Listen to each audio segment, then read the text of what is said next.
The way to understand the history of the Peekskill Riot is think about a meal, a goulash of hate, say, for a feast of hate.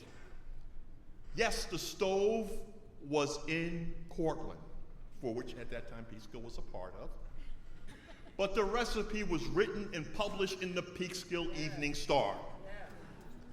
The stock, the meat, the corn, the potatoes, the clan was from Peekskill. The fascists, the bulk majority, from Peekskill. The chefs that stirred the marching in the pots were veterans groups from Peekskill. To separate the meal, the feasting, and the cooking from the context, yes, it was cooked over here, but it was a Peekskill event.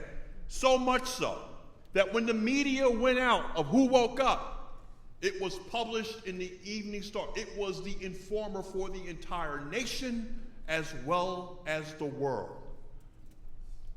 So I would say to my mentor and friend, if he were still alive, like Paul, I've gone beyond the shores and traveled the world, but now I learn my eyes are opened by causes and events, and so I can see, and I can now truly place the Peekskill Riots in Peekskill.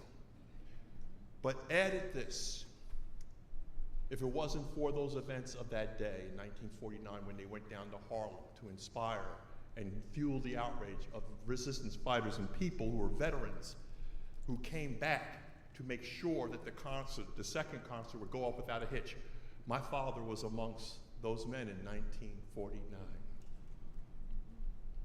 Out of that beauty, a fight, a resistance. He, by the way, God rest his soul, was a union UAW labor organizer and United Auto Workers out of Terrytown. But he, amongst many members of the black community at that time who came from Harlem, he was a boy from Harlem, that they began that mark of change in Peekskill. I like to believe that I'm a proud offspring in that struggle, as they say, and bringing forward that voice of change. So I'm honored to be here. And this is not a black eye. This is that thing where our mind's eyes are woken. In fact, they like to say to be woke is a bad thing. Right now with this concert, I want to thank my brother Mark and Pegasus for awakening the conscience, the spirit. I want to thank the Robeson and Peekskill Project, as well as all the members of that organization for this wonderful, blessed opportunity for us to, again, to reawaken and capture this lost piece of Peekskill history. Let us celebrate this day onward and forever. Thank you.